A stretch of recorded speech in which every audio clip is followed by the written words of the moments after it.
Good morning. Umaga-umaga. Breakfast.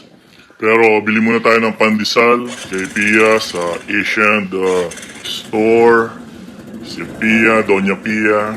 It takes about 2 minutes para makarating sa store ni Pia.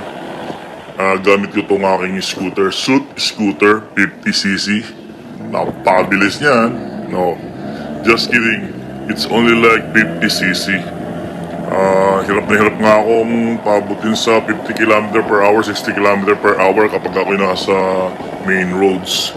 Sa main roads, kalimitan 60 km, 70, highway 80 to 100. So kapag ginamit ko doon, patay na. Hindi pwede. Ito, hinahangin, nakala mo napakabilis. Scooter ko. Sanay tayo sa paite na driving without helmet, walang gloves.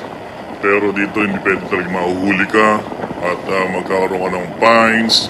So kinakailangan complete gear tayo. Naka-shoes, helmet, gloves. Sa sobrang bilis, tatangin ako. Pero hirap ako maka 50 km per hour dito. Bili lang tayo kasi ng pandesal at naubos na ang ating stock. Alam nyo naman, pandesal sa umaga, kapeng mainit. Alam na. Dito na tayo. Kay Pia, Asian Store. Guys, naku, sarado pa yung store. Alas 9:13. Sarado pa yung store niya.